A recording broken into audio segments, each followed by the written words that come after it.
हिमालय मैजेस्टिकली उठते हैं। उनकी बर्फीली चोटियां आकाश को भेदती हैं। ऊंचे पहाड़ों के बीच बसा मृगशिला गांव शांत एकांत में स्थित है। आर्यन, एक अनाथ लड़का, चहल पहल भरी जिंदगी के बीच एक अकेला व्यक्ति, मृगशिला गांव से अकेला चलता है। गांव वालों को पता नहीं था आर्यन के अंदर एक छिपी हुई दयालुता और बहादुरी है। एक नीला उल्कापिंड आकाश से गिरता है, जिससे गांव में दहशत फैल जाती है।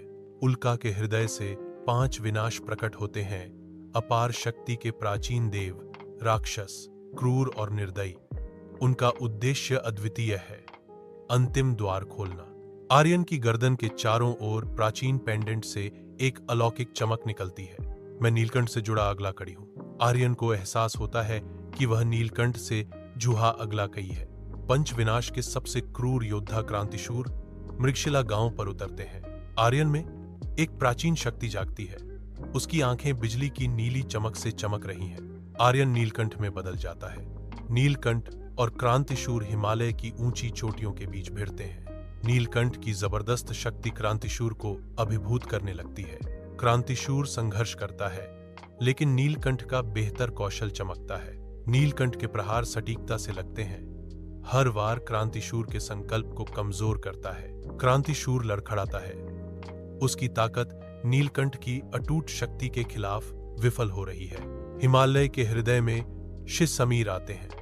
उनकी उपस्थिति प्राचीन चोटियों के खिलाफ एक फुसफुसाहट है। हवा रहस्य ले जाती है, जैसे सूरज नीले और सुनहरे रंग में परिदृश्य को रंगता है। शिसमीर एक थका हुआ हाथ बढ़ाता है, जो गहन निमंत्रण का इशारा है। खतरनाक हिमालयी सुरंगों के बीच नीलकंठ और शिसमीर सावधानी से चलते हैं। वे गुफाओं में और गहराई तक जाते हैं, जो छिपे हुए राक्षसी जालों के प्रति सतर्क हैं।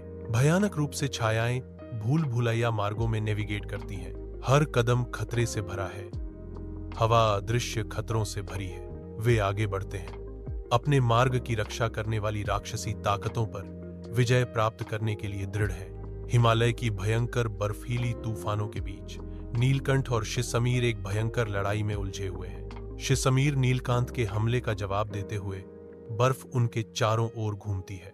हर आंदोलन तीखी हवा और अंधी बर्फ के खिलाफ एक संघर्ष है। तूफान का प्रकोप जारी है, जिससे उनकी आकृतियां स्पष्ट हो जाती हैं, क्योंकि वे अपना घातक नृत्य जारी रखते हैं। नीलकंठ और शिसमीर अंतिम द्वार तक पहुंचते हैं। उनकी यात्रा इस अंतिम सीमा में समाप्त होती है। अपनी आंखों में धधकती हुई चालाकी भरी महत्वाकांक्षा के साथ शिसमीर नीलकंठ आर्यन से चाबी छीन लेता है। नीलकंठ और शिसमीर के बीच भयंकर युद्ध होता है। 5 विनाश एक साथ मिलकर द्वार खोलने की तैयारी कर रहे हैं। अलौकिक स्थान एक कोमल परलोक की रोशनी से चमकता है, क्योंकि एक मां की फीकी पड़ती आवाज की गूंज बनी रहती है। तू विनाश नहीं, जीवन का वचन है। नीलकंठ अपना जीवन अर्पित करता है, एक महान बलिदान। नीलकंठ की शक्ति से कालचक्र प्रकट होता है।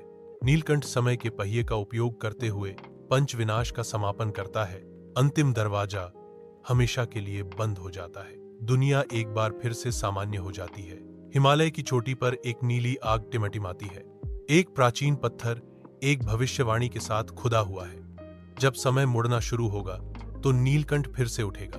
ग्रामीण शांति से रहते हैं, उन ताकतों से अनजान हैं जो उनकी शांति की रक्षा करती हैं। हिमालय ऊंचे खड़े हैं, शांति और स्थिरता का प्रतीक है।